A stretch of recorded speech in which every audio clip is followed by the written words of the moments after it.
Okay, get this. $13 trillion. That's how much money is pouring into ETFs right now. It's huge. But here's the kicker.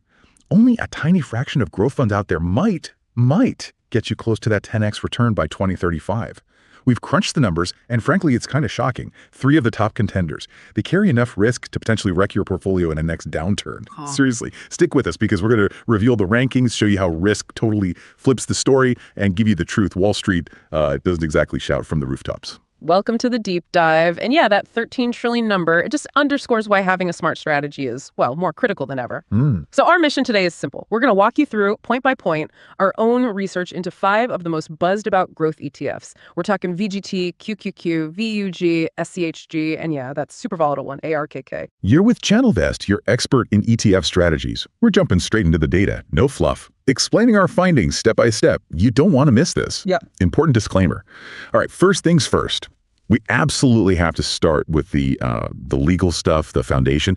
It's crucial for keeping you informed correctly. Exactly. We need to be super clear. ChannelVest is all about research and education. That's it. We are not registered investment advisors. We're not fiduciaries. So this conversation, it's for educational purposes only. It is definitely not personalized financial advice. You really need to talk to a registered financial advisor before making any investment moves. And another key point, something that, backs up our objectivity, we don't make any money, like affiliate income from the funds we talk about. And always remember, past performance doesn't guarantee future results, especially when you're chasing something like 10x growth. The shocking reality. $13 trillion flooding into ETFs. Okay, let's unpack that massive number. $13 trillion pouring into US ETFs. Our research confirms it. I mean, the scale is just unprecedented. This kind of capital movement, it creates huge opportunities, yeah, but also some serious distortions in the market. It's fascinating, really, to see where that money's going and, maybe more importantly, why. We looked at, over 80 sources, data points, analyst ratings from all the major players, zero in on these 5 specific growth ETFs, the ones that seem positioned for potentially, outsized returns. But here's the big but, the cliffhanger right now. Our analysis shows 3 of these 5, the ones with all that potential, also carry some serious concentration risk, enough that they could, frankly, decimate a portfolio if the market really tanks hard. Meet your contenders, the 5 growth ETFs. Yeah. All right, time to meet the players in this high-stakes game. Let's line them up. First, VGT, Vanguard Information Technology. It's a 10-year champ, right? 22.63% return. And a super low expense ratio, 0.09%. Right. Then you've got QQQ, the Invesco QQQ Trust, also very strong, 19.42% over the last decade. Then we look at the 2 known for, like massive scale and rock bottom fees, VUG, the Vanguard Growth ETF, and SCHG from Schwab. Both have solid 10-year numbers, around 16 to 17%, and those fees, just 0.04%. Amazing. And finally, the wild card, ARKK, ARK Innovation, that 1-year return is staggering, 87.1%, but the fee is the highest by far, 0.75%. The performance showdown, who's actually winning? Okay, need to look past the flashy 1-year numbers. Let's talk long-term. Consistency. Who really wins the compounding race over a decade? Yeah, if you look at 10 years, VGT clearly takes the crown. That 22.63% annualized return is just outstanding, leading the pack. QQQ is the solid runner-up at 19.42%. It's reliable, too, beating the S&P 500 in, 7 of the last 10 years? Pretty good. Very good. VUG and SCHG, well, they're stable, low cost, but they do lag a bit behind on pure returns, closer to that 16-17% mark. And here's where it gets messy, right? The wild card, ARKK. That 87.1% 1-year pop is undeniable, but you just cannot ignore the recent history. That brutal, minus 67% crash in 2022 alone. Our analysis really flags this one. It's a speculation vehicle, something you might trade, maybe, but definitely not where you build your retirement nest egg. The hidden cost destroyer. Expense ratios. Okay, this might seem like the boring part, but fees. Oh man, they are critical over the long haul. These hidden costs can just eat away at your returns. Look at ARKK again, 0.75%. That's a premium price. It needs huge outperformance just to justify it. Exactly. That 0.75%, it's almost 19 times higher than the tiny 0.04% you pay for SCHG or VUG. 19 times. And when you let that compound, well, it's devastating. If you project that difference, just that fee gap, over 30 years, on a $100,000 investment to start, you're looking at roughly $234,000 lost, just vanished in fees. Wait, hold on. Say that again. $234,000. Just the difference in fees between ARKK and the cheap ones.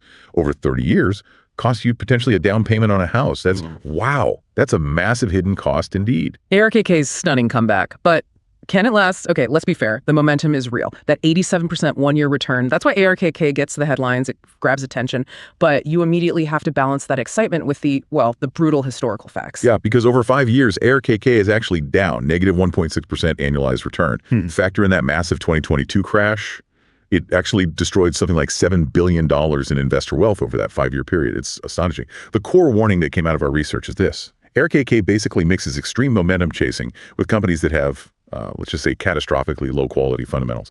It's a recipe for both amazing gains and, well, portfolio-killing losses. Risk-adjusted returns, the metric that changes everything. Okay, forget just looking at returns for a second. This metric, the Sharpe ratio, this is where quality really shines through. Or doesn't. It measures how much return you get for each unit of risk you take. And you will not believe how the rankings flip when we look at this. Ah, the truth serum. So the question is, are you getting paid enough for the roller coaster ride? And why does QQQ, which you said had a lower return than VGT over 10 years, Right. Why does it suddenly jump to the top here? Because QQQ delivered its strong returns with way fewer gut-wrenching drops, less overall volatility compared to the others. So when you adjust for risk, QQQ comes out as the undisputed champ. Sharpe ratio of 1.76. Basically, twice the reward for the same unit of risk compared to, say, VUG. VGT is close behind, 1.72, very respectable. But look at VUG, often seen as that safe growth option, right? It falls flat here. A really disappointing 0.81 Sharpe ratio puts it near the bottom of the pack on this crucial metric. Smart money speaks. Institutional ownership reveals the truth. All right, let's pull back the curtain. This is kind of like Wall Street's cheat sheet. How much conviction do the big players, the pros managing $100 million or more, actually have in these ETFs? Where are they putting their money? Well, T2Q wins again here. Highest conviction, 38% institutional ownership. That's what, $95 billion in institutional money. Institutions love the liquidity, the structure of the NASDAQ index it tracks. It's reliable for them. VUG is also pretty popular with institutions. You see big names like Bank of America holding it. But the key insight, it's pretty simple, really. Smart money, generally speaking, steers clear of the extreme, unpredictable swings of ARKK. It has less than 10% institutional ownership, very little big money allocated there. Okay, quick pause. If you're finding this deep dive valuable, if this kind of detailed breakdown helps you make smarter decisions, do us a favor. Hit that subscribe button right now. Turn on notifications too so you don't miss any of our future research. All right, let's get back to it. Now we got to talk about the scenario that keeps investors awake at night. The nightmare scenario, maximum drawdowns. Right. What happens when things go really, really wrong, when the market just tanks? We're talking historical worst case scenarios. Yeah. If you had $100,000 invested, how bad could the damage have been based on past events? Yeah, looking at these maximum drawdowns, it's sobering, but necessary. QQQ, during the dot-com bust, it fell 82.98%, almost 83%. That means your $100,000 would have shrunk down to just $17,020 at the bottom. Oof. ARKK, even though it's newer, it still managed that devastating negative 67% crash in 2022 alone. Hold on. 83% down for QQQ. Yeah. That means, wow, you'd have waited more than a decade just to get back to even on your initial money. Can most long-term investors, especially someone closer to retirement, actually handle that kind of volatility? Or does that kind of drawdown just, disqualify QQQ for them? That's the million-dollar question, isn't it? It absolutely brings risk tolerance and your time horizon front and center. And that's precisely why funds that offer better downside protection become so important. SCHG is kind of the quiet hero here. It actually provided the best downside protection of this whole group. Its max drawdown was only meta 4.59%. That makes it a really crucial component for anyone who wants growth but needs to avoid those catastrophic portfolio-crushing losses. The 5 scenarios that will determine your future. Okay, this is where we get out the crystal ball, sort of. Our analysts mapped out 5 potential futures, probability-weighted outcomes for these funds over the next 10 years to help guide your thinking. Right. We focused on the extremes and also the most likely middle ground, the base case. So scenario 1, the AI revolution really takes off. We give that a 20% chance. Yeah. If that happens, boom, ARKK could jump plus 650%, VGT maybe plus 475%. Huge numbers. But the most likely path, what we call the moderate growth case, maybe 1 or 2 shallow recessions, we give that a 50% probability. In that scenario, you're looking at more like VGT plus 225%, QQQ plus 200%. Still good, but not 10x. And critically, you have to consider the downside, a black swan event or a nasty stagflation. That can mean devastating 80-85% losses for the really concentrated funds like ARKK and QQQ. Your strategic playbook. Age-based allocations. Okay, this is where the rubber meets the road. Actionable insights. How do you take all this complex data performance, risk, fees scenarios and actually apply it? Based on your age, your risk tolerance. We built 3 distinct models. Exactly. For the conservative investor, let's say someone 50 plus, the main goal is preserving capital, minimizing those big drops. So that model leans heavily on stability. 40% SCHG for that downside protection, 30% in VUG. It avoids the concentrated tech bets and completely skips ARKK. The moderate model, maybe for ages 35 to 50, it tries to balance growth and risk. It does allocate a small slice, just 5% to ARKK, acknowledging the potential but capping the exposure. And then the aggressive model for younger investors under 35 with a long time horizon, that one aims for maximum long-term growth. So 30% VGT, 25% QQQ, and a bigger but still calculated 10% bet on ARKK. The ultimate rankings. Final verdict. All right, the moment of truth. We've synthesized everything: performance, risk using Sharpe, those nasty fees, drawdowns, institutional division. The final verdict is in. This is probably the most important takeaway from our entire analysis. Okay, here it is. Our comprehensive final ranking puts VGT at number 1, a strong BOY. Why? Highest 10-year returns, best outcome in our probability scenarios. Number 2 is QQQ, also a BOY. Best risk-adjusted returns, that high institutional ownership really counts. Number 3, SCHG, also rated a BOY. It's got the best downside protection, lowest fees. It's the ideal stabilizer, the ballast for a growth portfolio. Then we get to VUG. It slips to a hate-LG rating. It just lagged its peers, and that Sharpe ratio was the weakest of the low-cost options. And finally, ARKK. It remains exactly what our analysis showed. Speculate only. Maybe trade it, but don't build your long-term future on it. Interesting stuff. Let us know in the comments. Seriously. Which ranking surprised you the most? Was it VUG getting downgraded to hold despite the low fee? Or maybe you thought ARK would get a slightly less harsh verdict than speculate only? Drop a comment below. The brutal truth about 10x returns. Okay, let's get real for a minute. Forget the marketing hype. Let's talk actual numbers. To truly 10x your money, turn $100 K into a cool million. By 2035, you need an insane 25.89% return every single year for 10 years straight.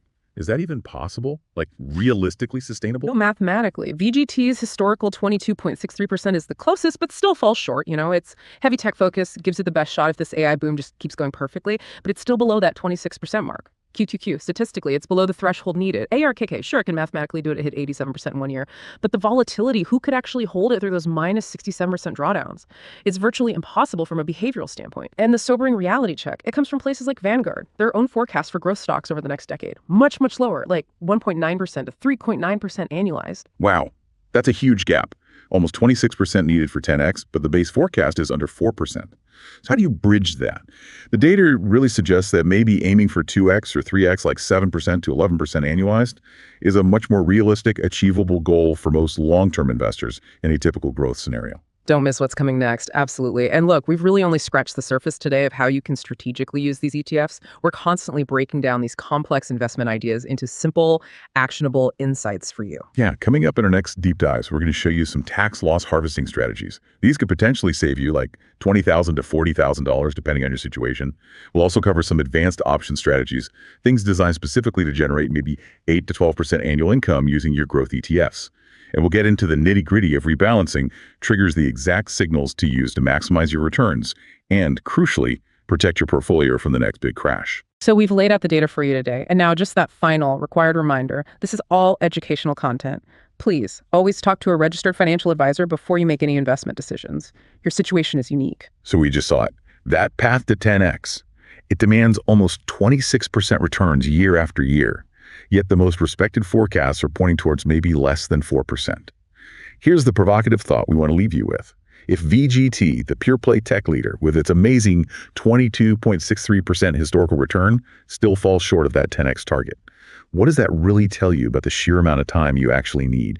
Or, maybe more importantly, the level of risk you truly have to be willing to take on to achieve that kind of life-changing growth? Think about that. And make sure you subscribe and hit the notification bell so you can continue this journey with us into actionable strategies. We'll see you next time.